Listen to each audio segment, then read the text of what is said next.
Recording started. And the first thing I want to say is thank you all for being here. We really appreciate it. I'm Cheyenne and I will be moderating this panel.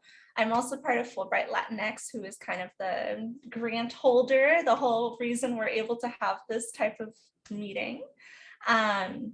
We applied for a Citizen Diplomacy Action Fund grant. I forget all the acronyms and stuff, but we applied for a grant to be able to have this speaker series because we want to create community. We also want people to be, who might be on the fence about going abroad to have just a little bit more information about what it's like and what are some things they should be thinking about.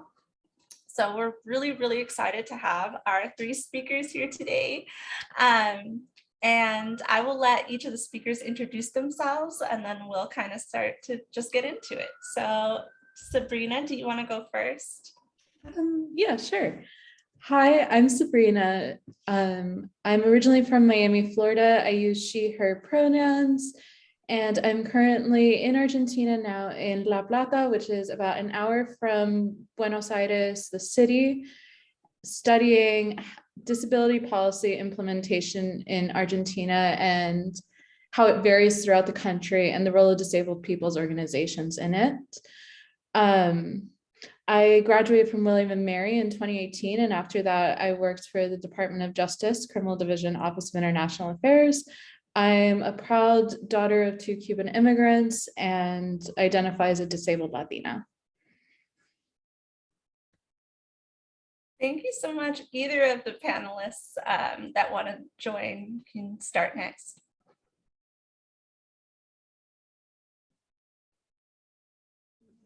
Okay, I'll go next. Hello, everybody. My name is Juan Gonzalez. I use he, him pronouns. I'm originally from Stockton, California, in the Central Valley of California. Both of my parents were born in Mexico, in Michoacan, and they migrated to the US, where I was born. I went to university. I got both my bachelor's and my master's at Cal State Long Beach. My master's is in counseling, so I worked a bit in the university system. I've also participated in Peace Corps in the country of Samoa, which I did from 2018 to 2020, where I taught English to kids. And then now, like Sabrina, I'm also currently in Argentina, completing a Fulbright grant where I'm teaching English at the university level. I think that was all you wanted us to say, right, for now? Yes, that's a great introduction. Okay, thanks. Ezekiel or Sophia, either one of you want to go next? Yes. I can go next. I'm so sorry for being late. Thank you for the email. I thought it was 8:30, but it's such a pleasure to join you all. My name is Ezekiel Cáceres. I guess we're just doing a general intro, like. Yes, okay. Totally. Just a little bit about yourself, whatever you think would be useful for people. Yeah, sure. So I was born and raised in Washington Heights, New York, to Dominican immigrant parents. And I graduated from Middlebury College in 2015 with a bachelor's in Middle East Studies. And after that, I did while I was at Middlebury, I studied abroad in Jordan with the Gilman program.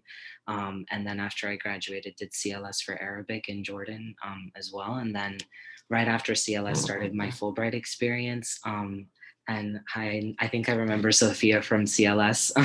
I used to work for the CLS program as well here in Washington, DC. I did my Fulbright in 2015 to Morocco, and I taught English there for a year in a city in the south called Agadir. And then I basically came to DC, had a number of different internships, cocktail of internships and different experiences before I decided to go to grad school. And I just finished my master's in 2020 in international affairs from Tufts University. Yeah, I've been working in international development now. I actually just received a PMF, a Presidential Management Fellowship, to work with USAID. So I'm gonna start there a week from today. So I'm unemployed at the moment, but have that lined up coming up next week. And I'll be working on the Lebanon desk when I'm there, so with the Middle East Bureau. So I'm really excited about that. But yeah, it's a pleasure to be a part of the panel, and thank you so much for organizing.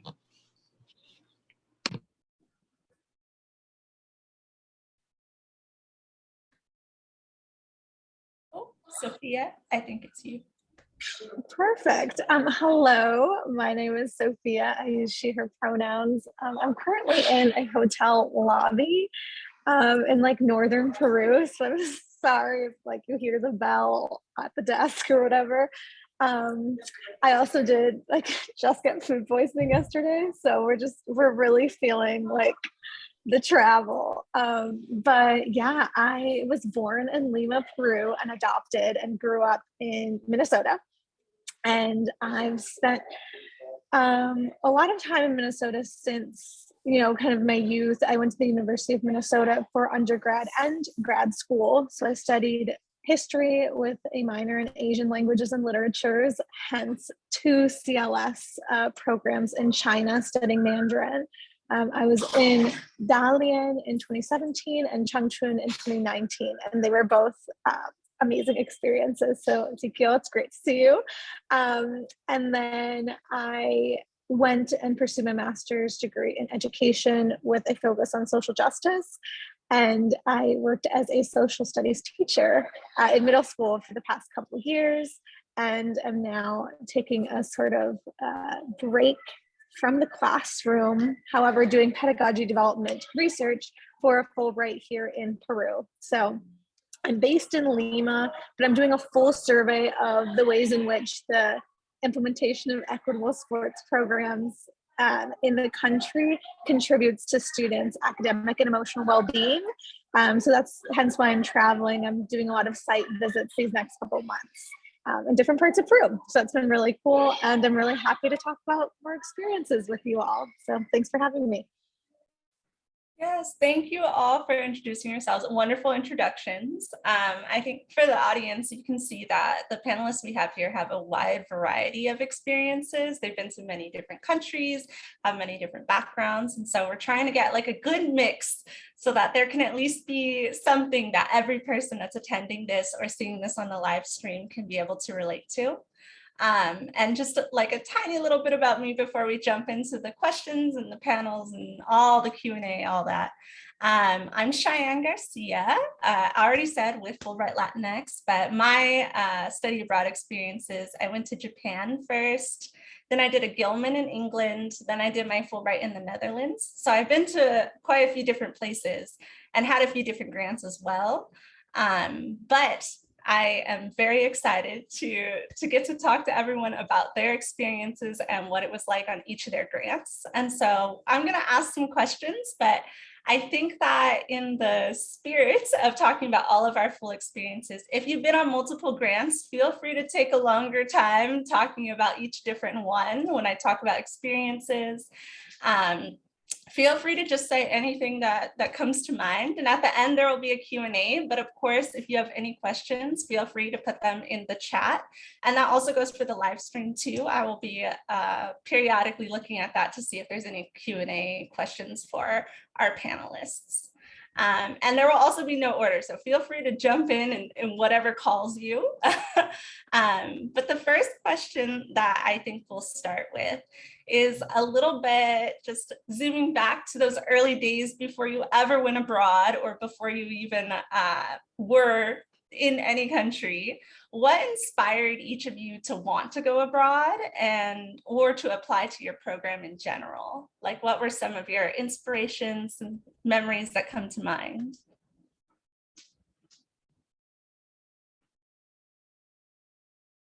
I can go. I've been thinking about this a lot. Recently, I'm applying for actually more grant funding apart from the State Department here to help fund my research. And I kind of realized pretty recently that my story has always been a kind of international story. Being an international adoptee, the world was always really big for me growing up because I lived in the US, but I was, my family, my biological family and my own background was from another country. And I think, especially of Latinx people living in the US, like a lot of us can relate to that on some level. So growing up, the world was always really really big to me. And I did have that first motivation of like going to Peru, right, and studying a little bit of my own background. But also, I think having a lot of family encouragement was really helpful to me too. Both my parents have traveled for work, for for fun, and so I think that that does make a difference. And not to say that if your family doesn't like travel, you can't. But I think that is a privilege that I think I experienced growing up, is that my family first had the means to travel, and even if it was road tripping everywhere because we were a big family and flying is very expensive. Yeah, but also just having the privilege of a family who saw travel as a leisure and not just a means to get from one place to another for whatever family needs we had. So those would be two reasons why studying abroad seemed really interesting to me. And then in high school, my high school had a pretty robust language program, and they had spring break trips. And that was a really cool experience that a lot of us were able to tap into, was going abroad.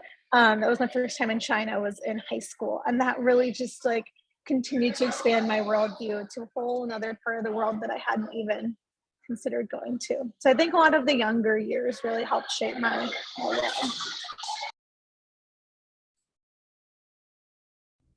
Yeah.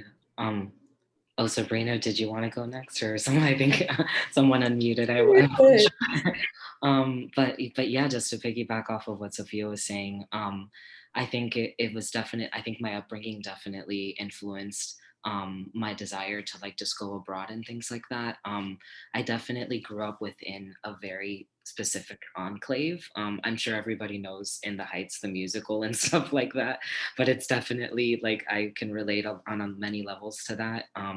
Just not really feeling like I could get out of Washington Heights. And then when I was in high school, similarly to Sophia, I did an exchange program to Paris, and that just completely like rocked my world. Like I was like, it was nothing that I had seen before. I had grown up going to the Dominican Republic every summer with my family, and feel like I had grown up between New York and the Dominican Republic. And yeah, and that just really just was the catalyst that got everything rolling. And then when I decided, like that I was looking at universities, I had the opportunity to apply to Middlebury, which had a really good language program. And I got a scholarship to go to Middlebury with the Posse Foundation, which was amazing. But when I was there, I was thinking like, hey, like I'm living in a post 9/11 like New York context, and like not understanding anything about the Middle East. It's always on the news, like people, there are always all these experts on TV like talking about this place, but I feel like I just was not conversant about it at all. And obviously I grew up with my mom being obsessed with Shakira and like watching El Colón and stuff like that on TV, the novelas and everything like that. And I was like, well, this is such a fascinating place, and I ought to just like learn a little bit more about it. And so that was really what got me interested in the Middle East. So I started studying Arabic my first semester of undergrad, and then like put that together with like international affairs, and I had absolutely no idea what I wanted to do with my career. And I think that what introduced me to these programs was obviously, everybody's like State Department, and they kind of shove that down your throat whenever you're trying to do these international exchange programs. And then I was like, but wait, there are other things that you can do with that if it's not the particular, like if it's not the lifestyle that you want to live with in your career or something. Obviously it's really exciting to be living overseas for work, but I like the idea of being based in the US and then having the option of traveling abroad. So I think I settled down with like international development. Yeah, so but I think that it was just really that, the feeling of like feeling like I was very much in an enclave growing up, and I wanted to really just put myself in a completely different environment, and that's kind of what I got through study abroad.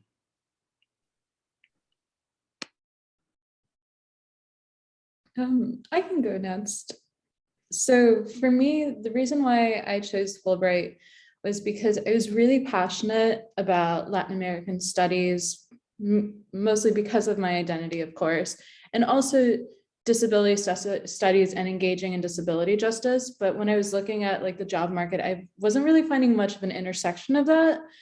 So for me, Fulbright was the opportunity for me to just really explore my interests and engage with other disability justice activists and learn more about disability throughout the world, without having to worry about the financial issues, like the financial considerations of just like jumping into a new country and not having money to do so. I think, to be honest, that I applied several times for Fulbright. The first time I got alternate, and then I worked for a little bit before going to that. And for me, applying the second time, it was really, for me, I really wanted to use it as a catalyst to jumpstart a career in disability justice, and having that flexibility to really develop experience and context in Argentina and the United States to promote a career in disability justice.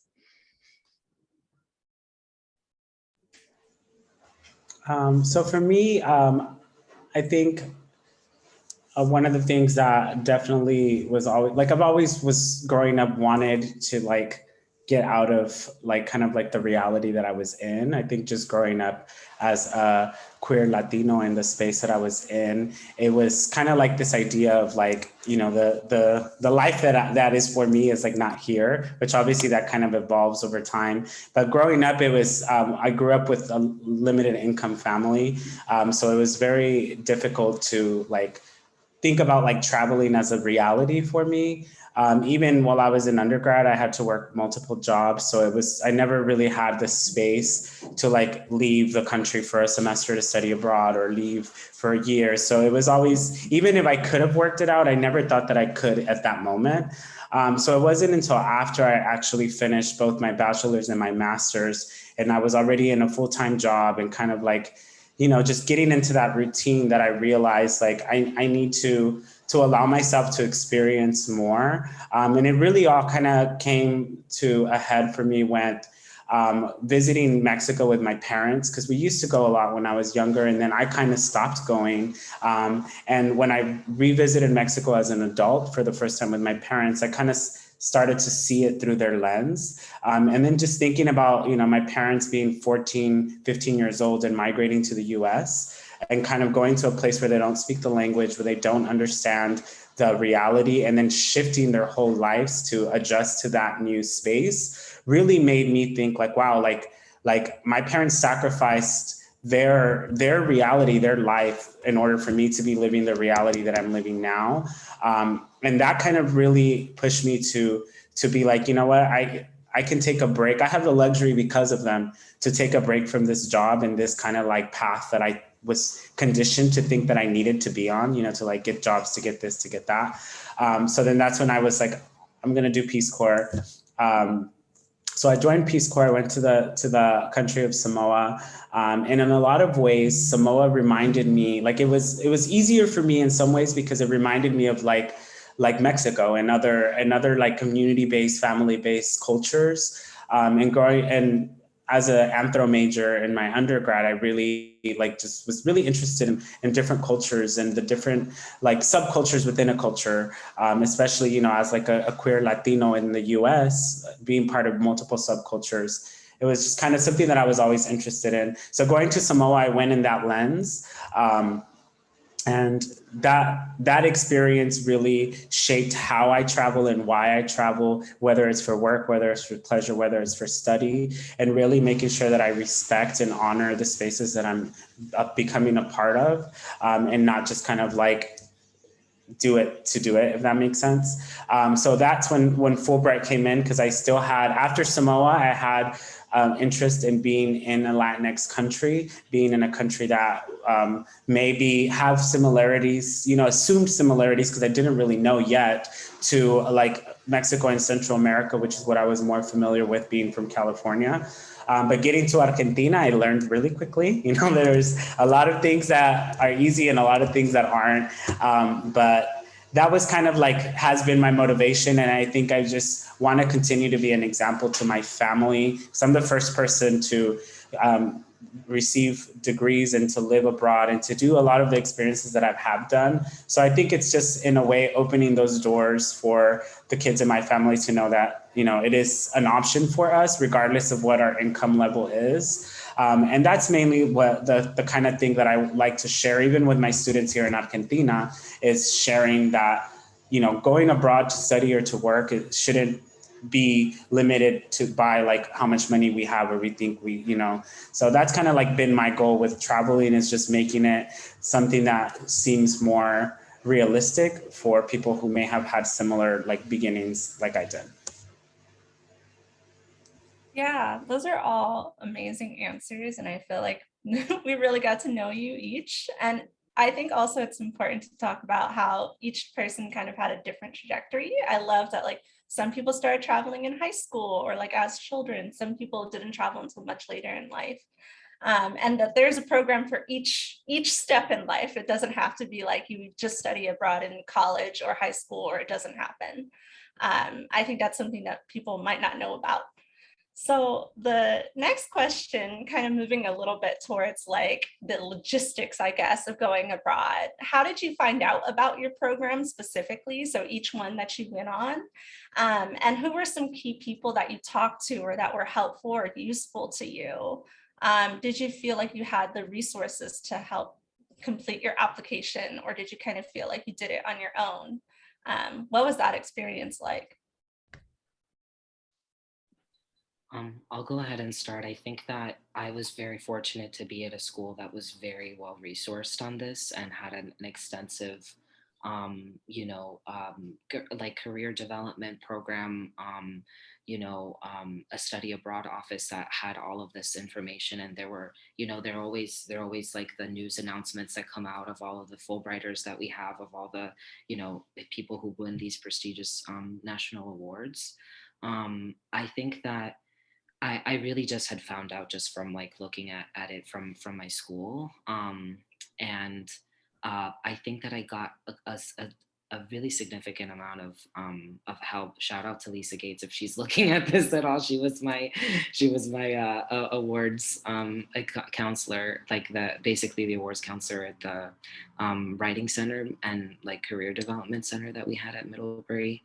But yeah, so I spent a lot of time with her, but honestly, the writing process, I think, is maybe one of the most difficult things that I'd ever have to do in my life. I don't know if people kind of resonate with this, but literally a lot of these essays really have you bear so much about your life story and have to kind of like package that within 2 pages, like a statement of grand purpose and a statement, and the personal statement that you write. So you just have 2 pages to really plead your case, tell your story,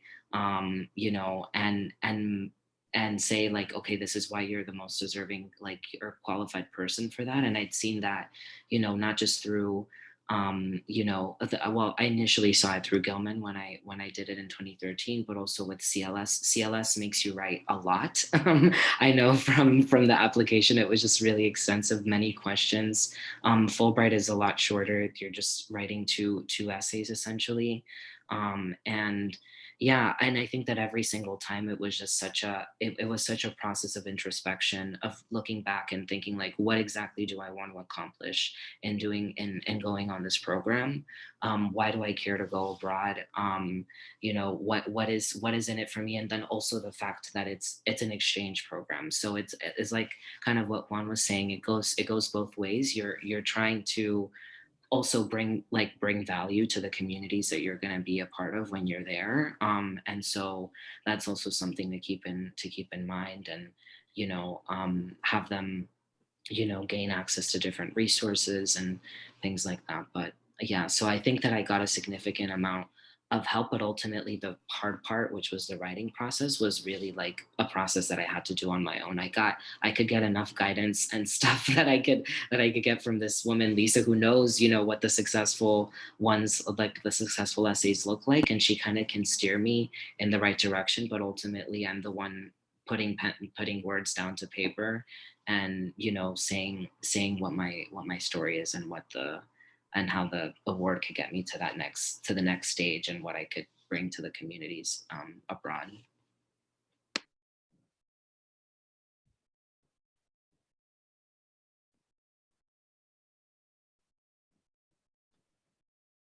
I think I also I learned about it through about Fulbright through my university's fellowship office, and they were a huge resource for me.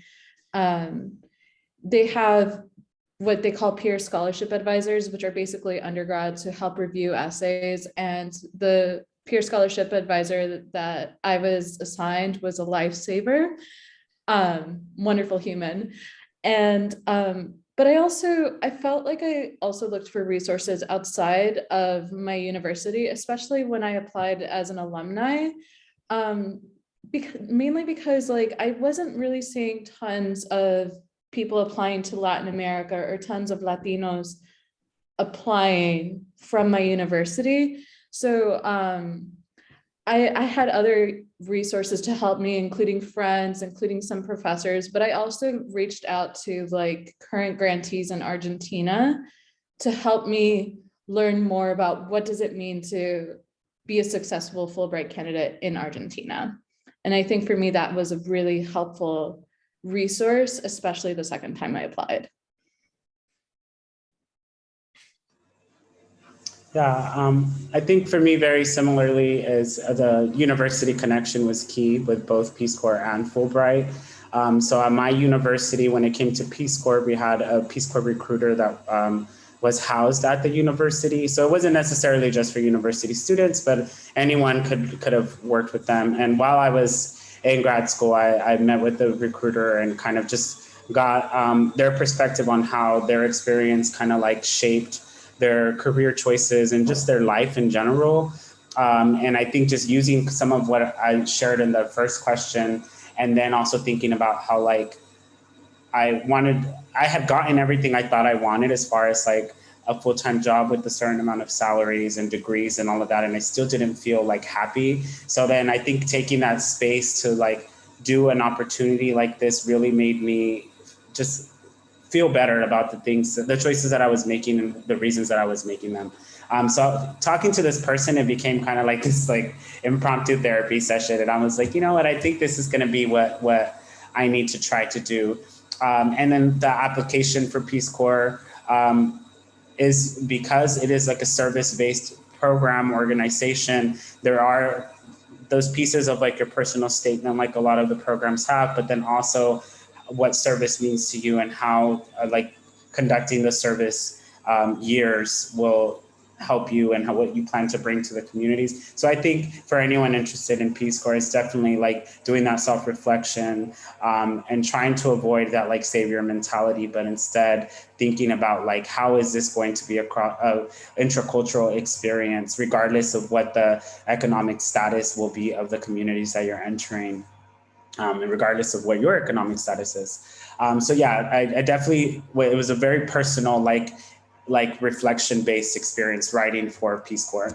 But for Fulbright, my university didn't have, or doesn't have like the biggest reputation as far as like getting lots of people into Fulbright, but they were definitely something that they were trying to develop. So I was lucky to have like individualized help with someone who was not working with a lot of students at that time because they were trying to like get more people to apply. So I kind of had assistance basically every step of the way. I would write my statements, send them in. The person would edit them or like give me edits or advice and basically just help me through. I did like a mock interview with them and things like that. So I really felt prepared when it came down to like submitting my stuff and also just like beginning that process. Then another part for Fulbright here in Argentina was doing like the language component.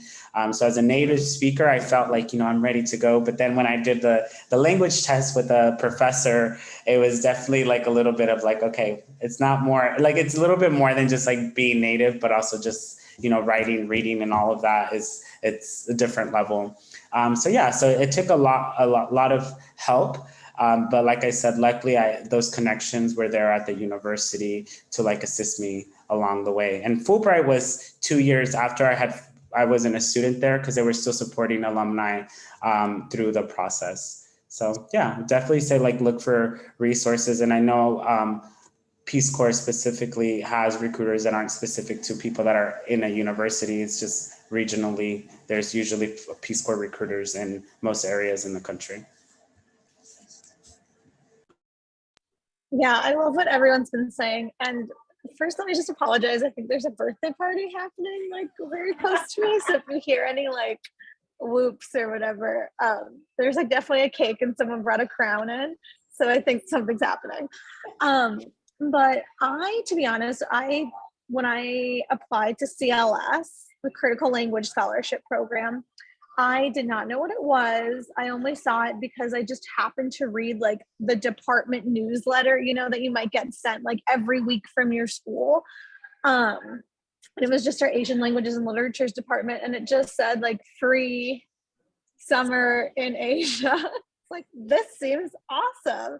And I applied and I was confused as to why I had to write like so much stuff. But at the end of the day, like I applied thrice. My first year I applied, I was an alternate. And then a couple weeks before the program started, I got off the alternate list, which was super exciting. I remember to this day, I was at the gym and I like saw this email come up and it was very exciting. The second year I applied, I got rejected straight out. And the third year I applied, I was in grad school. And so my application looked a little bit different. Like my motivation for studying had also kind of shifted a little bit. I kind of shifted to this like educational building pedagogy lens, and I was accepted straight away. So 3 different results from 3 different years of 3 different applications.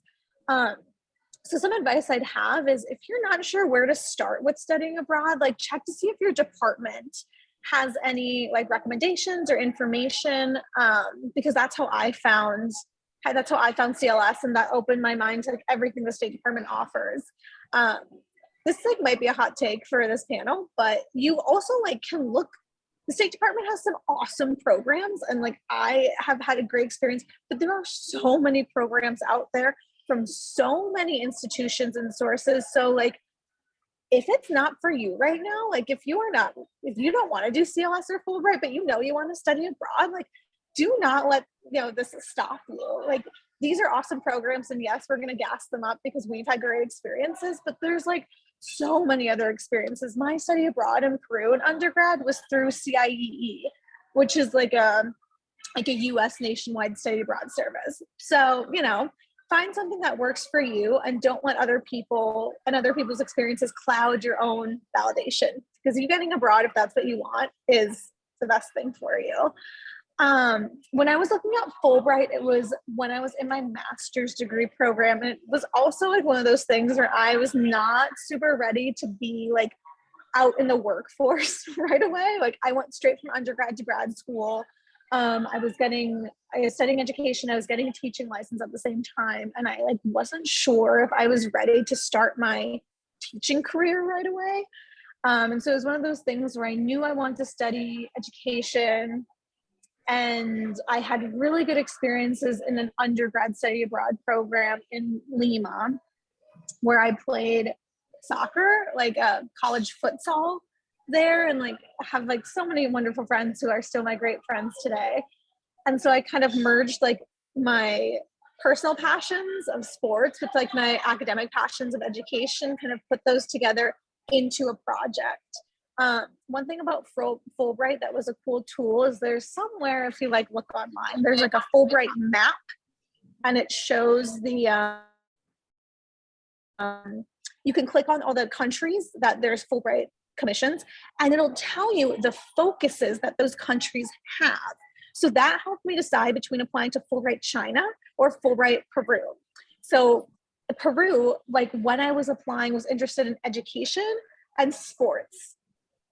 So I was like, okay, perfect. I think China was interested in other things, Other countries are focused on arts. They're focused on the environment. There's a ton of things to worry about.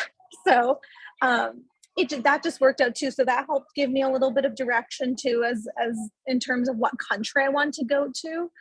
So that's also something I'd recommend if you're interested in Fulbright, to kind of take a look and see what countries are also interested in what you're interested in, because you're applying either to teach somewhere for a while or to study something for a while, and it should be somewhere that you'll be interested in 9 months later. So those are my 2 experiences. Yeah, that was all really wonderful advice. It sounds like for each of you, you had a combination of like maybe researching a little bit on your own and finding resources on your own, but also having like a really good support system, either at your college campus or a recruiter. So there's many different ways to get information basically about all of these programs. And some of it will take a little bit of research on your own, but also there are resources available, whether they're at your own university or contacting the scholarship directly, both of which are possible and lead to success stories like the people at our panel.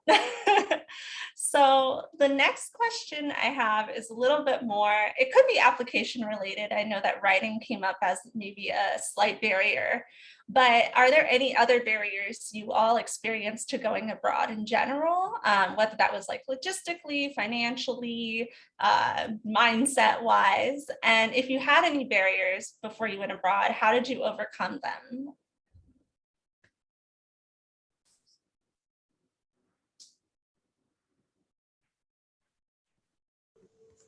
I can go first for this one. So for me, one of like the main thing, which I think it's the financial piece. So especially with Peace Corps, because Peace Corps is 27 months total. So it's a really long time to be abroad and to not have like a regular income. So definitely for me, it was prioritizing those months leading up to like trying to eliminate as much debt as possible, whether it's like credit card debt or any type of thing like that, just so that living abroad, I could be focused on the experience and enjoying the present rather than thinking about like how my everything is kind of like accumulating at home with credit cards or whatever. So that was really like my main focus, was getting that part of things ready to at least eliminate that stress inducer. And the other part, and I did the same thing for Fulbright, because Fulbright is not as long, but it's still, you're not making enough income basically to be paying off like any type of bills or things that you might have. So I would say if you are someone that needs to kind of do that, is really putting the time and focus into trying to adjust as much as possible so that you're able to enjoy the experience without having to have that like thing in the back of your head about your, like your bills and debt and stuff like that.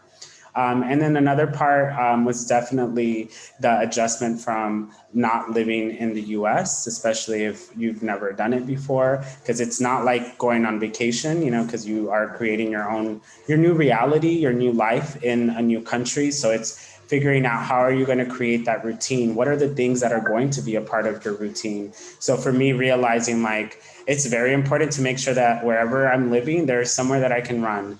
Like somewhere that has a nice park or a big enough like trail or whatever where I can run, places where I can go read, cafes where I can do whatever. So figuring out what are those like things that you need, so that way when you get there, you can start to build as soon as you get there, rather than having that period of time where you're just like feeling like you're scrambling because you're trying to figure out how to get a sense of like comfort. So that was something that I learned and to do, so that anytime I go abroad for an extended period of time, it's like what I figure those things out. And then lastly, the family and friends component as well, because being away from family, friends, partners, regardless of, whatever that situation might be, is figuring out how to maintain those relationships. So something that I do is I have like a monthly list of all the people that I want to like FaceTime with. So whether it's like family or friends, and then I try to schedule like conversations, whether it's 30 minutes or a little bit more. So that way I'm maintaining a relationship with the people that matter to me, and still finding ways to give them time, even though it's not in person. Because you could very easily just kind of sink into the reality of like your current physical space, and then kind of like not be as connected to life at home. So for me, it was important to have that balance where it's like, okay, I can stay home for an hour and call my cousin or my sister or whatever, and find out about what's going on with them. And it really just helps me enjoy things more when I know I'm like still doing my best to remain connected and remain present at home. Yeah, I think I echo everything that Juan said. I think the financial aspect was huge. I think it was the reverse for me since I was younger when I was doing like Fulbright. I think the amount of money that I was earning was like, okay, the stipend was really generous. Morocco was also a really cheap country to live in. So I actually saved up some money while I was there, and that actually helped me take a few risks. When I came back to the US, I took like initially I took an unpaid internship when I came, and I lived in my best friend's basement for 5 months before I was able to like actually find housing that I could afford and pay for in DC, which is like extremely like insanely expensive. So that was definitely like a barrier, but I feel like in the end it all worked out. And I was able to be supported by like friends and friends who are family and family as well. So yeah, so that was really nice. But I think one of the biggest barriers to me, and this is honestly just because of stereotypes that people have about the Middle East. I'm also queer, and going the decision to study abroad in the Middle East was something that I was like super afraid of, because you hear about all of these like awful things that happen, about how homosexuality is punishable by imprisonment or even by like deaths in some places in the region and stuff like that. So I was really freaked out. But honestly, I'm so glad in hindsight that I'm making this lifelong commitment to working in this part of the world, and having this relationship with that part of the world, because that could be, of course there are circumstances and instances where things like that happen, but also in like queer communities develop in all types of locations in every circumstances against all odds, and there are safe spaces and stuff like that for people to go, and express themselves, be their full authentic selves. And I think that was the most beautiful thing that I had seen while I was in the region. And that was not just with the initial decision to go to Jordan, but even, I felt like I had to walk back into the closet when I was a teacher, and in a classroom in Morocco, when I had queer students. They're actually friends of mine right now that I still keep in touch with on like Instagram and stuff on social media. And I've met them in France and stuff like that, and ever since I've left. And there's so many stereotypes I feel like that we have about these places, and I'm happy that I didn't stand in my own way from experiencing that, and having that be something that was super beautiful and eye-opening for me. And so I think that was really great. Yeah, I think that was the biggest barrier. I think just the barriers that you set up for yourself, and then that not matching up against reality. But again, echoing everything that Juan said as well. Yeah, one little shout out to my educational founding, the Hispanic Scholarship Fund helped me pay for school for this 5 years that I was in it. So if you are somebody who is interested in more financial aid, the Hispanic Scholarship Fund was like hugely helpful to me. And 1 year I didn't get it because I forgot to apply. So just, put yourself out there, try it. That it's a great foundation that does a lot of really great like professional development work as well for like high school students as well as undergrads. It's got a great network. I'm not like very in touch with them at this point, but the Hispanic Scholarship Fund is awesome, and there's no risk in applying and seeing if you get a check in the mail every year. It's great. And aside from that, yes, I think the financial aspect is always like, it's generally difficult.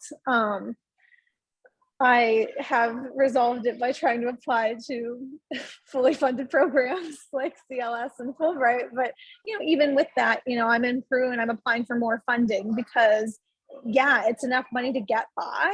But if you want to expand your project, or if you are creating other goals, and that wasn't a part of your initial application, like there isn't going to be funding for you for that. So when I applied to Fulbright, I applied to do like a survey of the development of girls soccer programs in Lima. And I had one site visit in the rainforest. That was one flight. I have now come in contact with an organization that has sites in like over 6 provinces in the country. And I think it's really important to get all the like multiple perspectives that come with that. But I don't have funding for that, right? Because that wasn't in my initial Fulbright application. So that's something to keep in mind when you're applying, especially to like project-based grants, is that like, if you're awarded it, you'll be awarded it for whatever you applied for. So if it changes, yeah, we'll have to make adjustments accordingly. One thing that I haven't really experienced in Peru as much, but studying abroad and having people question if you're from the US can always, it's like always really challenging for me, especially as an adopted person who like my identity and my family background is like always being questioned by people that like have no right to question who I am and how I identify. It's been really frustrating having like being with a group of white friends and we're all studying abroad and we're all in the same US based abroad program and being like, oh yeah, we're like Americans, quote unquote, you know, whatever that means. But you know, we're from the US and people being like, oh, they are, but like, where are you from? And it's like, you're like, oh, you must be from Mexico. Like, well, you know, perhaps I have friends and people who look like me that are of Mexican descent or are actually from Mexico, but like I am not. So having to like, first of all, like you do not need to explain yourself to anybody. So if they are making that assumption, you can say, no, people from the US look like all sorts of different types of people, but like the conversation doesn't need to go further than that. If you want to, you can, but like it's not our job to be like educating like people that we meet at a restaurant, right? Like that, it's not our job. And I feel like when I started studying abroad, it really felt like that was really important. And like, that's how I was going to change like the perspective of people's perspective on the US. But like, you can have that conversation every single second of every single day for the rest of your life. And there's still going to be people that don't think you are how you identify. And, you know, like that's just that. So that is one challenge that I've experienced that I think as I'm getting older, I'm like maybe more jaded. Like I'm fine with just ignoring those comments now. But yeah, like being, yeah, just like being in places where it felt like I wasn't being seen. That's always frustrating. Yeah, but other challenges, it's interesting to see what you miss from home when you go somewhere else. Like it's very interesting. Like yesterday when I was in the throes of food poisoning, there was a lot of things that I missed that like, I was like, oh, I guess I hadn't really thought about that. But yeah, I do miss like Uber Eats or whatever. Or I guess not eating anything, Uber deliver Pepto-Bismol or something. You know, so that's always hard. I do like what Juan mentioned about like being intentional with your time and like staying in contact with people you care about. Yeah, I feel like I'm rambling. I can't think of anything else right now. Oh, I did want to go into like also talking about like queer identity and just like identity in general when you're studying abroad. Like studying abroad can be such a freeing time to like explore parts of yourself, whether it be your sexuality or like other aspects of your identity that maybe have felt like stagnant where you are. And not to say that you're like repressing anything or like ignoring parts of yourself, but there are also parts of yourself that you don't even realize exist until you're studying abroad or until you're like out of your comfort zone. I think sexuality is a great example of that, but there can be other aspects of like academic interests or personal passions that you didn't realize. And so like, you know, it's okay to be afraid of being in somewhere uncomfortable, but that's where we grow. And like going to South America can also be really scary as a woman. Peru, unfortunately, has the highest rate of feminicides in South America. And so even like traveling around the country by myself, it can be a little bit stressful, but I've also like had such amazing experiences and you kind of learn to make contact with people that you know you can trust along the way. And yeah, I think I grew up in Minnesota, went to school in Minnesota, and so I never really considered like my own sexuality until I moved to Lima, Peru, and like found this like really robust like queer community, and like found so many people around me that made me feel comfortable with my bisexuality, that I feel like growing up in the same place, it felt kind of silly to like relabel myself or like change my identity. But when you're with like a whole nother group of people who don't know anything about you already, like it's so much easier to feel open to those new experiences. So yeah, I like what everyone said. Don't let yourself stand in your way. Find people you trust, and you don't owe like explaining yourself to anyone, even if it does feel like a life-changing moment at a restaurant. I think for me, I've had two really big barriers, or I've had two barriers in general with getting to Fulbright. The first is definitely, I agree, financial. Just even the fact, like I was working a job in DC that had a much higher salary compared to the Fulbright stipend, and having to let that go. And, you know, I think the stipend really is able, at least in Argentina, like it covers my cost of living here perfectly. I'm able to even use some of the money to travel, but it doesn't necessarily cover any of my costs in the United States. And for that, I did have to build up a little bit of savings, especially during the pandemic, to account for any of my costs, any of my bills in the United States. I think the other big barrier for me was the pandemic. I think even just like being in the safe space of my house and then being told, okay, this grant is actually happening, time to go. Like that was a big step for me. That was kind of scary. But I mean, at that point, I've been waiting for this grant, like with all the applications for 5 years. So there was no way I wasn't going to do it. But even like navigating the Fulbright grant and navigating living in a new country during a pandemic, I think has been very challenging and I guess unprecedented, because I don't know how many other Fulbright cohorts before have dealt with like living abroad in a pandemic. So I think for that, it's been a lot about giving myself grace and realizing that things are difficult, like making friends in like after college in general was hard, but having to do it after a pandemic where like you're really not in spaces to make new friends and going into a new country, it's going to be a little bit harder and it's going to take some time to adjust. So I think those were the two biggest barriers that I've experienced getting into Argentina. Yeah, thank you all so much for bringing up the non-logistics, non-financial barriers. I feel like a lot of times those aren't talked about very much. And of course, there are ways to really like mitigate the financial barriers and the logistical barriers. And we'll have more talks about that later in our panel series. But I think definitely thinking about like what your identity will look like abroad, how people respond to that. Those are things that you might not be prepared for, but it is a reality. And I think like each and every person, as we were talking about that, was like, yes, like I totally agree with that. That happened to me too. It's just a thing that is better to be a little bit prepared for than to be totally blindsided by.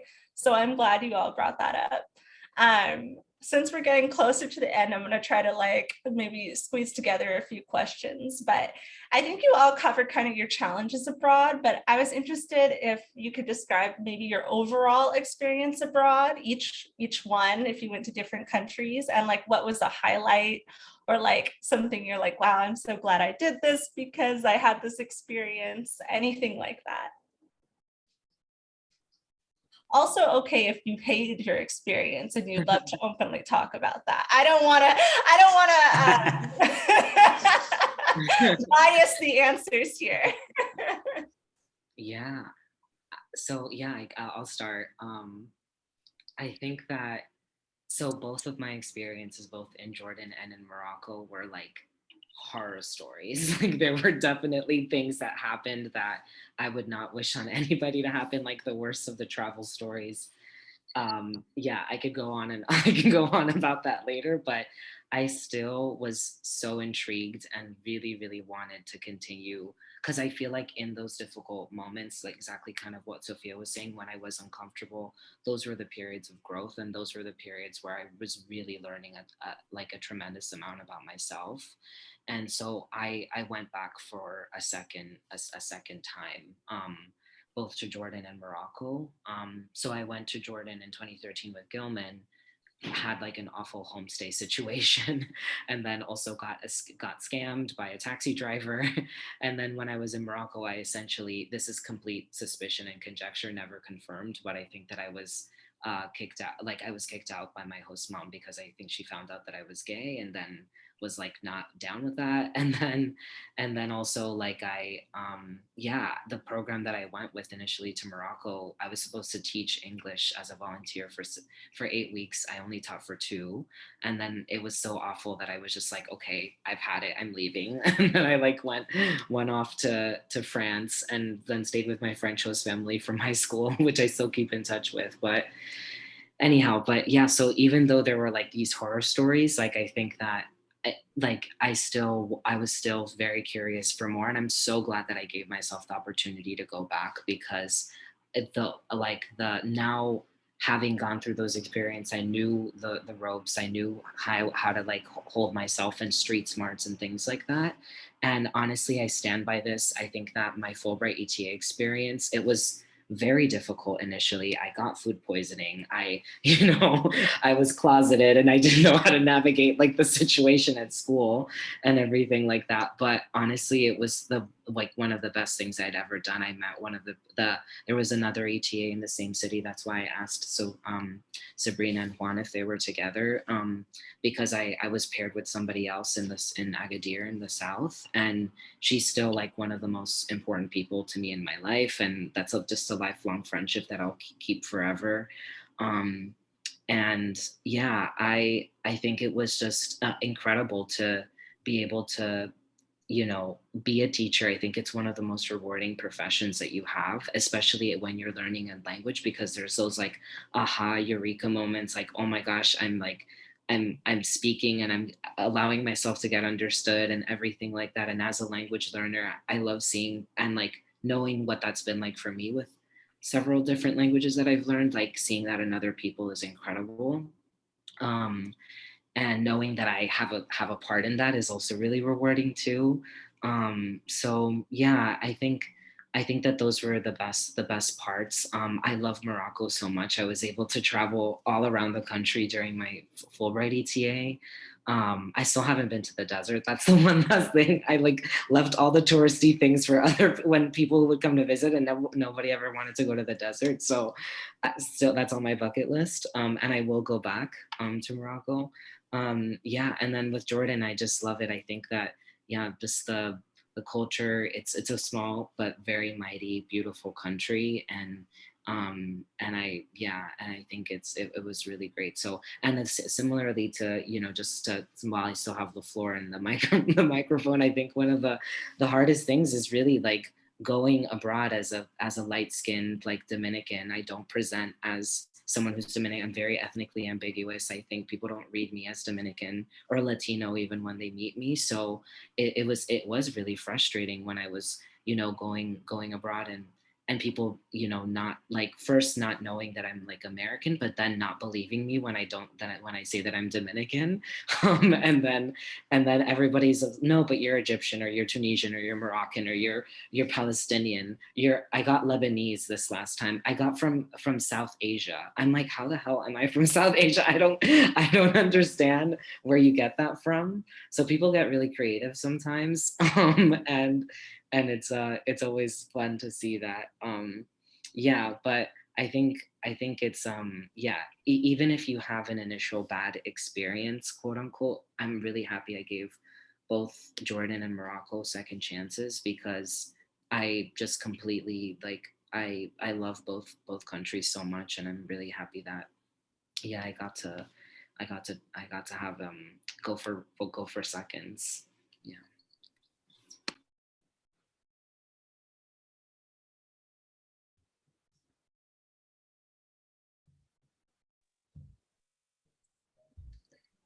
I think for me, the highlight so far being in Argentina has been two things. The first is part of my research is to be involved with a disabled people's organization in La Plata called Asociación Azul. And basically their whole mission is to promote the independent living movement of people with disabilities in Argentina and also Latin America overall.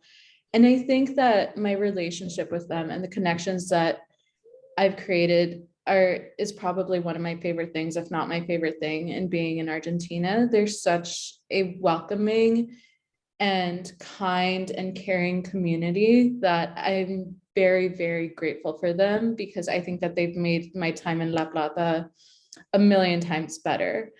I think the other thing that has been a highlight for me is just exploring Argentina and also finding unique places in Argentina to visit that aren't necessarily tourist traps.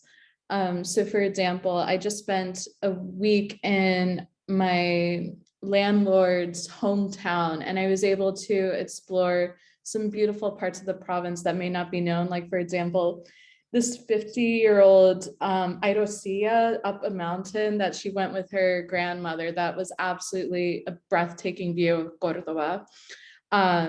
And I think that having those very special moments of not necessarily doing touristy things was very special to me. And I'm really excited to see what else I will be doing and developing the relationship with Asociación Azul in the next couple months.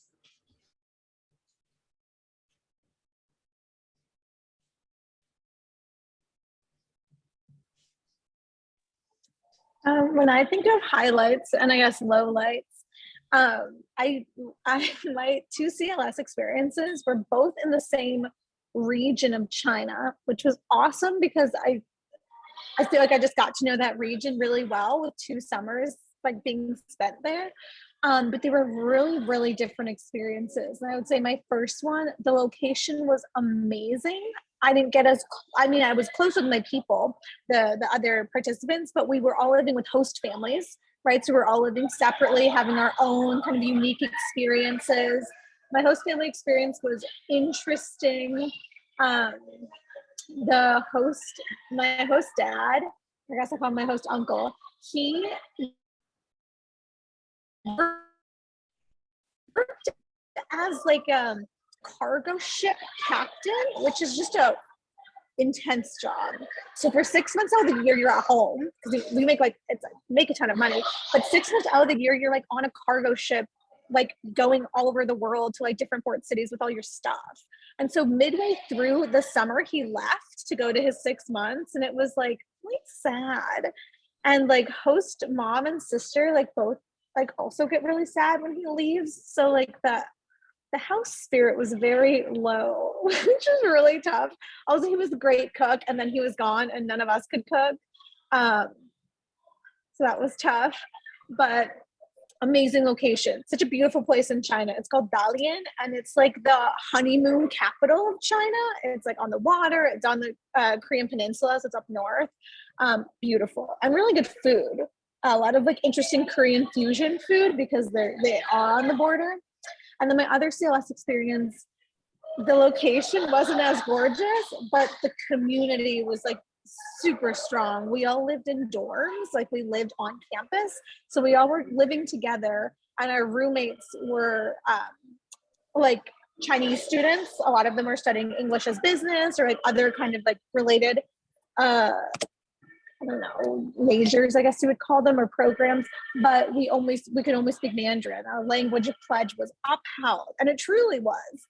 So I feel like my language got really, really strong. And also like, I just feel like even though we were like maybe not in a very glamorous part of the country, like we were so close because we were living together 24/7 and we traveled all the time.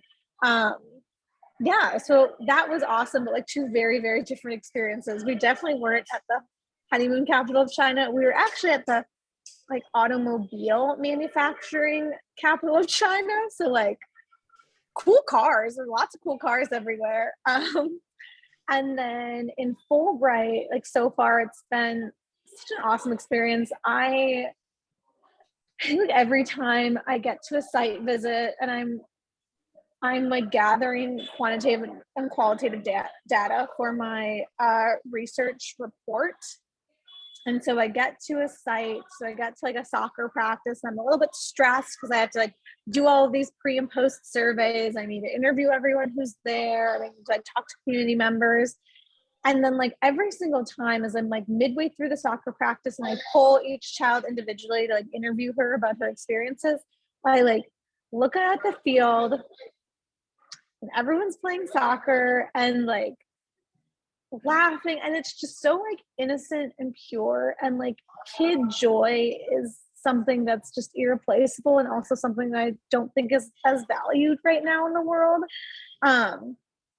So that's just really special to me, and I feel really grateful that I chose a project that I just like find so much joy in, and also like I truly believe is really important. And I think developing equitable sports practices and bringing movement and mindfulness into the classroom like is a way in which we can keep protecting like children's innocence, and I'm like thinking in Spanish right now, like strengthening their academic and emotional well-being. So it's been really lucky that I just have this opportunity to do a project that I'm so passionate about. So that's been my highlight here in Peru. I think I, as a Fulbrighter, like I've had to self-advocate a little bit with my commission here. Like if I need support to like really be the one asking for it. I think the commission has a lot of confidence that the work we're doing, like we've gone through the application projects, we have our affiliates, and like go on, do your thing. So I think gaining confidence and asking for support or help when I need it has been like a nice growth moment for me, but definitely something I'm feeling more confident in as I'm going into my like second half of the program. So that would be something that I've been working on here as well. So for me, thinking about Peace Corps, so Peace Corps, I mean, like I mentioned, is a long time. So it was definitely, took some adjustment time in the beginning just to get used to being in a new country and kind of the different cultural components that come with that. And Samoa, which is where I was, also had some laws against homosexuality. So for me, it was having to kind of like adjust and being told basically like it's better to be in the closet in your home, like where the village or community that you're placed in. So having to kind of like adjust to that. And the family that my host family had very limited English. And obviously I was learning Samoan as I was like doing the program. So it was having this like, relationship and building the relationship with them with limited like language use, which at the end of it really was one of the highlights, because it really showed me the kind of the power of like humanity and like being able to connect with people without necessarily like knowing how to say everything. And it really just brought for me like a whole nother understanding to like people in my family or other like Latinx people in the US or even from other places that struggle with speaking English, and like their treatment in our country by some people. So for me, it really like gave me that like understanding of like, wow, like it really does take some adjustment and it's work. So it's not as easy as saying like learn English and be part, you know what I mean? So I really got like something positive out of that like language component in Samoa. And another thing was both Peace Corps and Fulbright, my experiences have been predominantly white as far as like the group that I'm coming in with.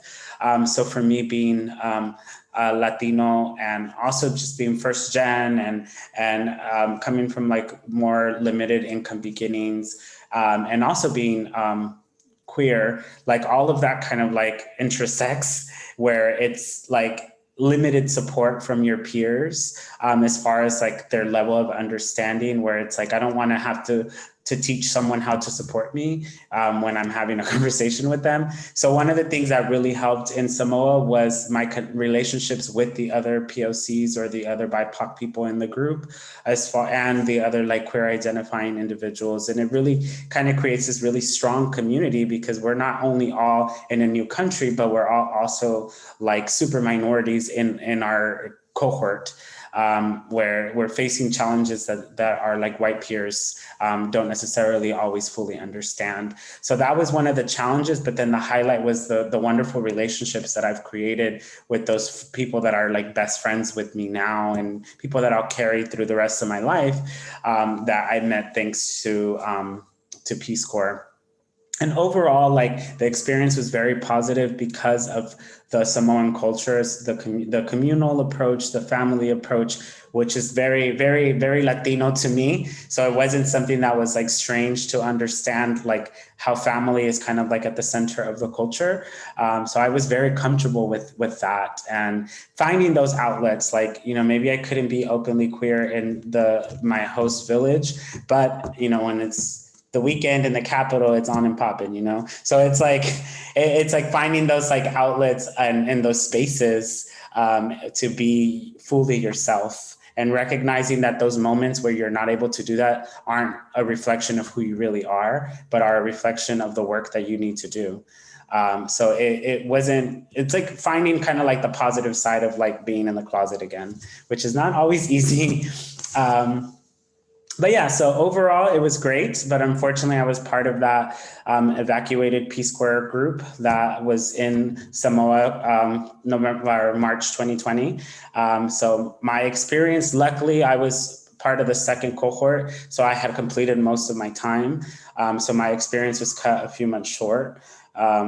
So it was very difficult to have to like say goodbye abruptly to not only my students, but my host family that I had been with for 2 years, and like my community, my friends that I had made, the other Peace Corps volunteers, because Samoa is a very small country. So unlike other Peace Corps posts, the volunteers are very close in proximity. So we were able to spend a lot of time together. So it was definitely really hard to find out on Monday that you have to be home by Thursday. And having to like, and then showing up to the US and like everything with COVID was like so that was kind of like the worst part, but luckily, you know, like in retrospect, I learned a lot from that experience. And now being here in Fulbright, I definitely feel, because I did Peace Corps first, that I was more prepared for the adjustment as far as like just the general things that come with like living in a new country and adjusting to the routine and all of that. But I think along to what Sophia shared earlier, for me, having my identity as, you know, someone from my nationality essentially being questioned constantly was something that at first I took a little personal. And mind you, I'm still in Argentina, so some of this is still like happening and is still kind of raw.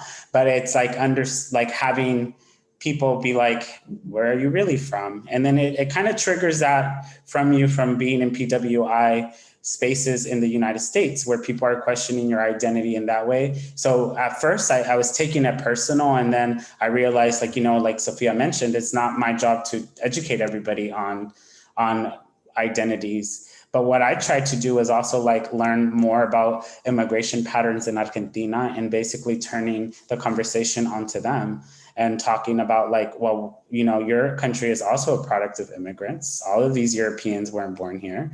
You know, like they had 2 massive waves of immigration from Europe. So, you know, like that's how your people were, that's how the pattern and demographics were created. And the US is similar, you know, but they don't ever want to get into that deep history, if y'all know what I mean.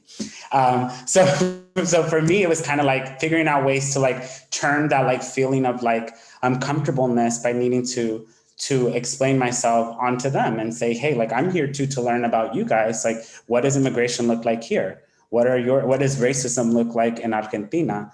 And what, you know what I mean? So it's like having those conversations be two-sided, instead of you being put in the hot seat of like, well, you're too brown to be from the United States. You're too this to be from the United States.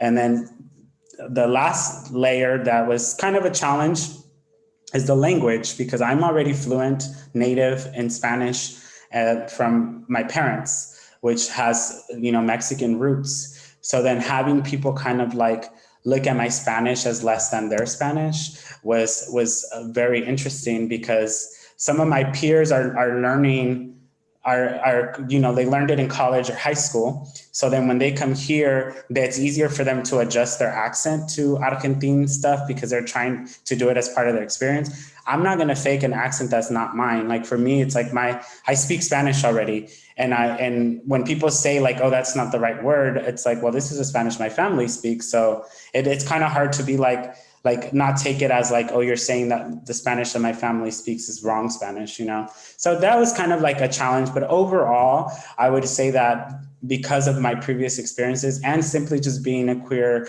like person of color in the United States, I've learned to like find the people, find your support circle, with people who, whether it's people with shared identities or not, but finding that support circle in the country or in the space that you're in, including local people, because a lot of my good friends here are people from Argentina who are like-minded, who are also dealing with the isms that are happening in their country. So that's been like really my saving grace here, is like having those connections and having people to really just like show you their country in a more authentic way, and not necessarily like allow you to feel like an outsider when other things are trying to do that. You know what I mean? So yeah, thanks. Yeah, I loved your answer, Juan. That was incredible. You covered all the bases, and there was just so many moments where I was like, yes, like exactly. And like that brings me to the last question, and then we have one for the Q&A that's in the chat. And the last question, each of you I think kind of touched on this a little bit, but if there are ways that you could say it maybe a bit more explicitly what you did, but how did you find community abroad? Especially thinking about all of your identities, and thinking about all the different ways that you can relate to people. How did you find some systems that were like, yes, I feel comfortable here. I feel like I can be myself. I feel like I'm relating to people. Like, do you have any tangible advice for that?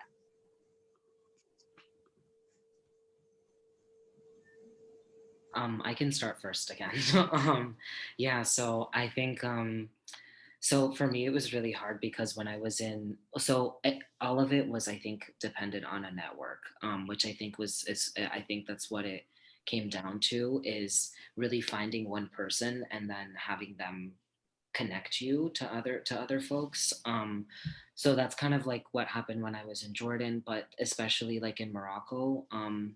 I And then also like in Morocco, it was really challenging because the city that I was teaching at was actually pretty small, and the university I was teaching at was pretty large, and so it was kind of hard, and a lot of my students were actually my age, and there were people who I wanted to like become friends with and stuff like that, but I didn't see it as like appropriate teacher student relationships, and so I had to like really distance myself from them, which is not something that I wanted to do.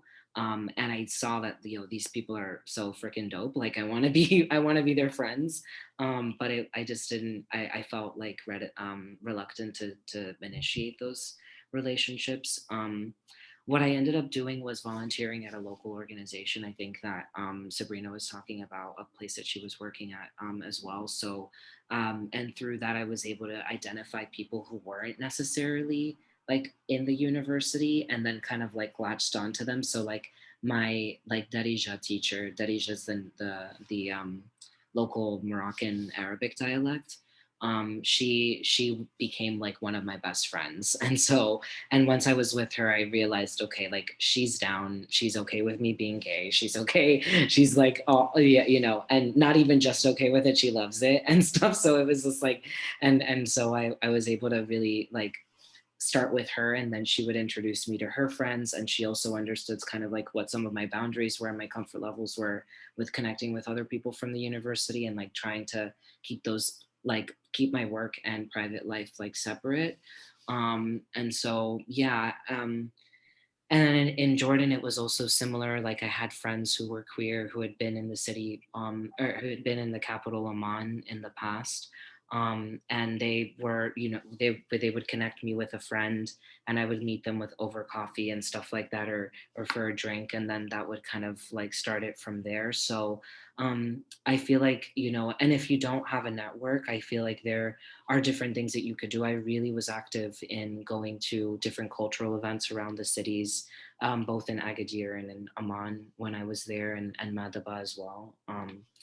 And so yeah, I think that those are good ways to kind of just like branch out and make and build some community. Yeah, stop there.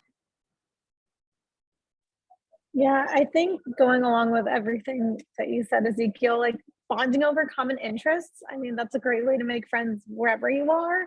When I was in China, that meant like me and some of my friends who really liked working out, like finding a gym and like going to the gym together a couple times a week. Um, you know, being, if this like is pushing you out of your comfort zone, maybe challenge yourself and like be the person who organizes like a dinner together, like, oh hey, there's this great restaurant I heard, or like, oh, I want to try like to make this food that we like had the other day, like say we want to come over and I'll like get the ingredients for us, like things like that. Especially I think food is a great way to bond. A lot of times, a lot of us like love traveling, and one of the reasons is because we get to see what other cultures are eating and kind of like experience food in a new way. So when I was in China, it was like me and my roommate both loved bubble tea. So we'd go get tea like every week. And when I was in Peru, that meant like joining soccer. So that's like the way I found the most success, is just like finding common interests and like being confident to be the person to organize like some communal things as well. And yeah, depending on like where you are, if you're in a bigger city, yeah, going to like community events and things like that can also be a really good option.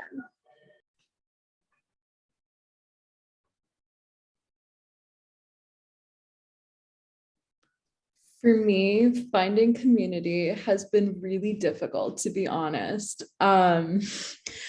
I feel like, especially what I realized, at least in Argentina for researchers, it's very easy to be in your own bubble and not have like an established place where you would be meeting people consistently and developing those relationships naturally. So I feel like you have to almost go out of your way.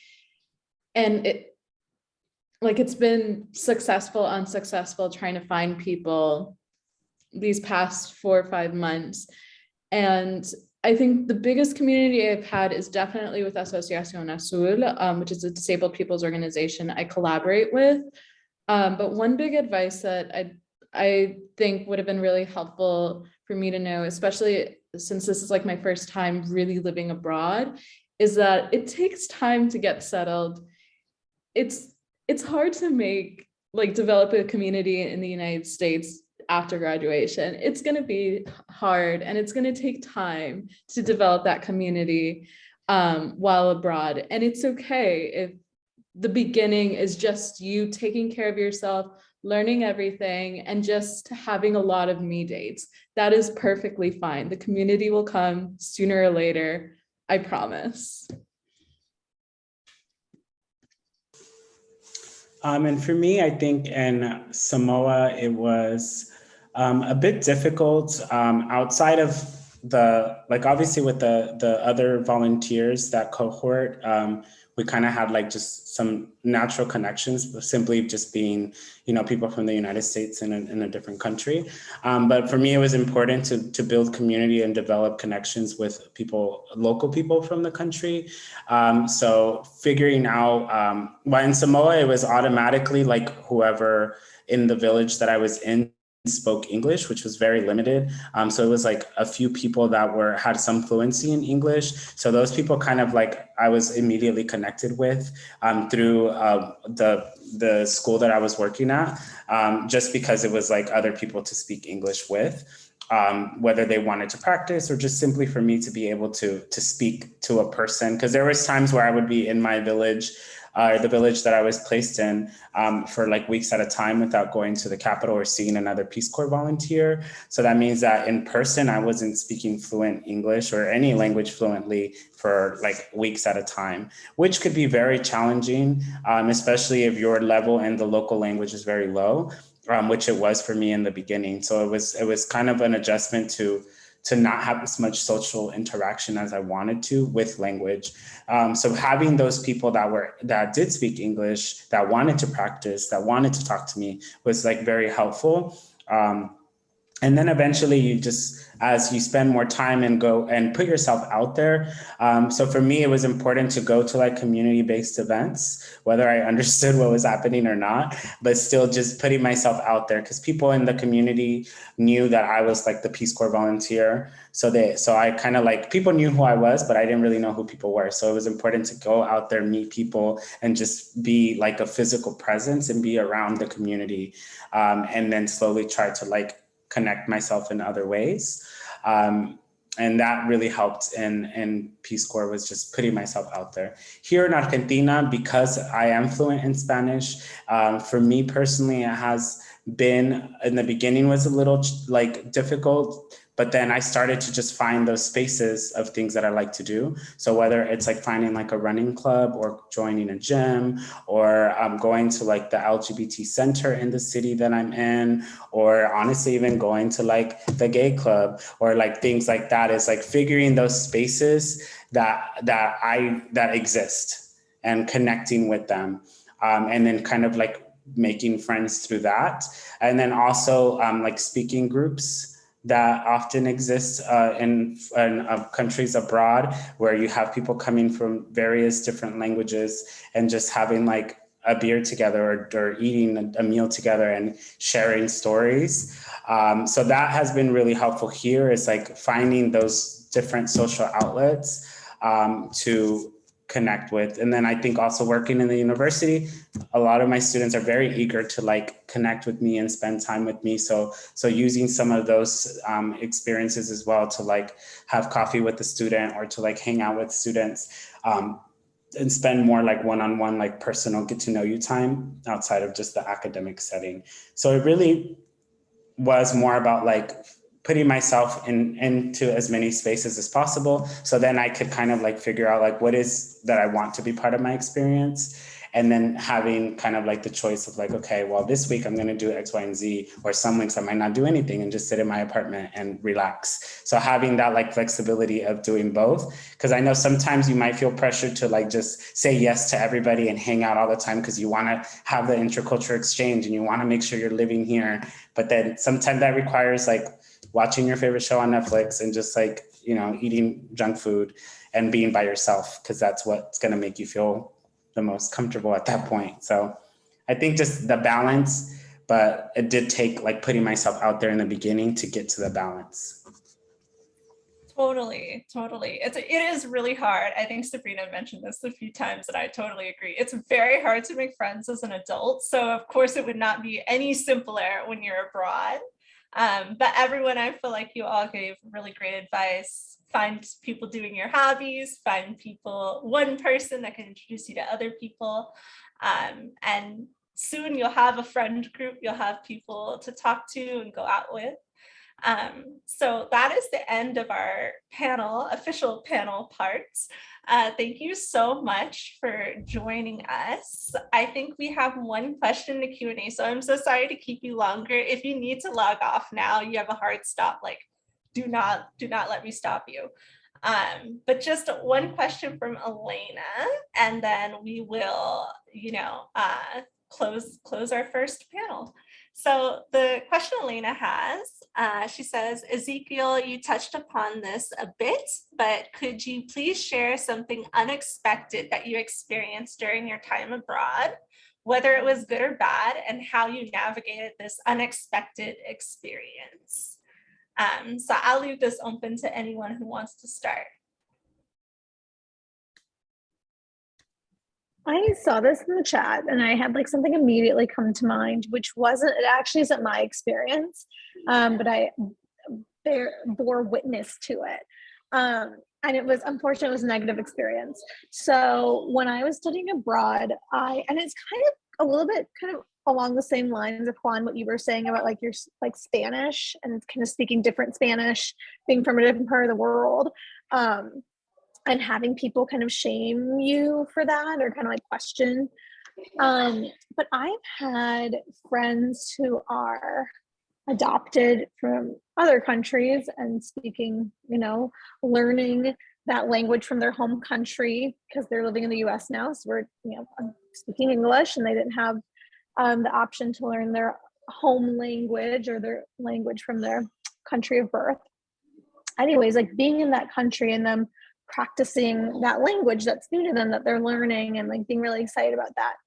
And having people in that country kind of shaming them for not knowing that language perfectly. And I think even some people in the US, some of my Latinx friends have experienced being shamed for not speaking Spanish perfectly and growing up in the US. So I think this is something that a lot of us might be able to relate to in different respects. But yeah, I think it was really disheartening to see like my friends who I know like are adopted, and your relationship with your country of birth can be so complex, and for like their efforts to get to know a part of their country of origin like being shot down or kind of like not being validated or seen as like not enough was really tough. And thankfully, like I've been really embraced in Peru, and whenever I share to people that I'm adopted and like really excited to get to know my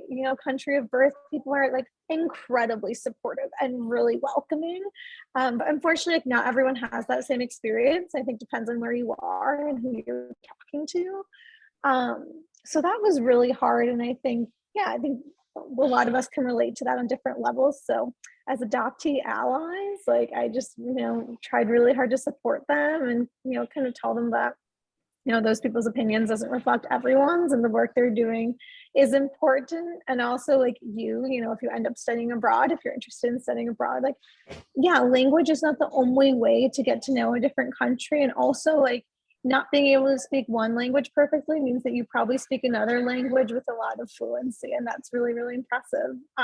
So yeah, just keep it up. And if that ever happens to you, I'm really sorry, but every good experience and every bad experience is reflected kind of one way or the other. So something good will come around after that, I'm sure.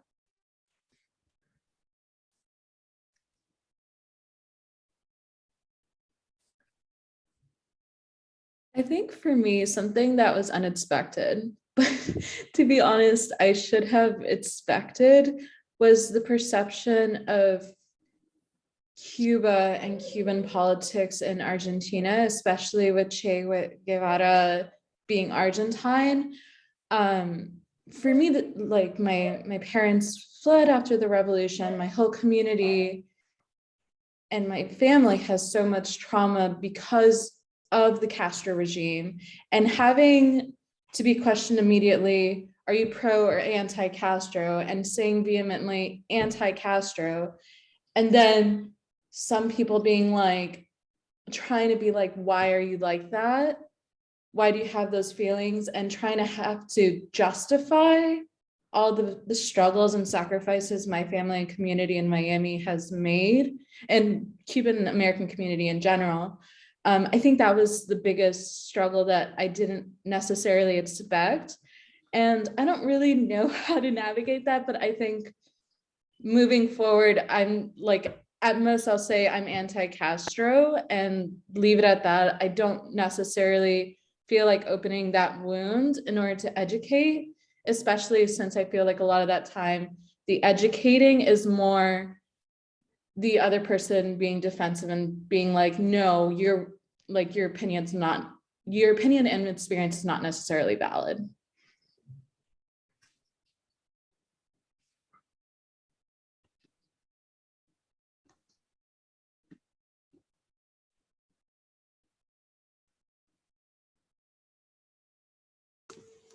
I can go next. So I'm trying to think, because I'm just like it's a lot of unexpected things that pop up when you're abroad, especially when you spend an extended period of time. But I think it's like going back to my previous answer. It is just like the having a little bit of faith and hope and like just human connection. And I think especially like because of the current state of the world and a lot of the things that are happening. For example, just being in Argentina during a lot of the both political and just like social issues that are happening in the U.S. Is very difficult to go online and see that there's another shooting or this is being overturned or this is happening and then having to walk out of your space into a country that is not absorbing the same content or the same news or not hearing the same things. So then it's like trying to navigate going to work and doing your planned activity while you're students, while you're thinking about this like tragic event that happened the same day that impacts your community, your future, your family, and all of that. So it's definitely is like a challenge to kind of like remain present, but then also like remain connected to things that, at least for me personally, like truly matter. Like I want to know what's happening. I want to remain on top of like political things and everything that's happening in the US. But then it's like, it's tricky. So for me, finding that space to have an outlet. So what I did with my students is I created like a hot topics, like 10 minutes part of, because I do like lessons with them. So at the beginning of every class, I give them 10 minutes to ask me any questions about like things that they've seen on social media or things that they hear about from the US. And then I basically just like give them information that I know or opinions or things like that. So for the last 3 weeks, it was talking about abortion, talking about gun control and things like that. But then even though there were difficult conversations, it gave me the outlet that I was looking for to kind of like share my opinion in person and not just have it be like, calling friends from home or talking to other Fulbright people, but instead like being able to share like how something is affecting me and with people physically in person was very helpful. So I think that to me was unexpected. I underestimated like the impact that those things would have abroad, because even though you're not physically in the United States, things that are happening in the country are still impacting us. So yeah. Yeah, I agree. I don't feel like I have much more to share. I think that everybody's been so comprehensive and it's been such a rich discussion. But kind of just to add on to what Juan mentioned, I was in Jordan in the summer of 2015 when gay marriage was legalized by the Supreme Court. And I had arrived in Jordan the day that the Roe v. Wade announcement had come out. So it was all over the news, all over all of the screens on the hotel that I was staying at were showing, CNN and the protests that were happening outside of the Supreme Court. And yeah, I agree. I think that these are things that happen, and it was. I think that one of the obviously that's something that's unexpected. You never know, like, okay, they're going to overturn. I mean, it kind of was expected on, I guess you could argue on both sides, because the paper was leaked for Roe v. Wade, and we had I mean, I think the gay marriage decision was somewhat unexpected, but I think that I really tried to seek support from people within my cohort and also from friends back home, to try to kind of process what was happening. And also it was really hard to do that in isolation, like from Jordan. And yeah, I was really overwhelmed. I think that at that point I just like decided, okay, especially after Roe v. Wade, I was like, okay, I can't follow the news. I'm backtracked. I'm like 2 weeks back on the news, and I'm slowly catching up now that I actually have the time to like dedicate to my phone and everything like that, and reading my morning updates that I get from CNN and the New York Times. But yeah, it's just, yeah, it's kind of like one of those things where you really have to seek the immediate support that you need in order to feel supported, and that you're not just processing this in a vacuum. So.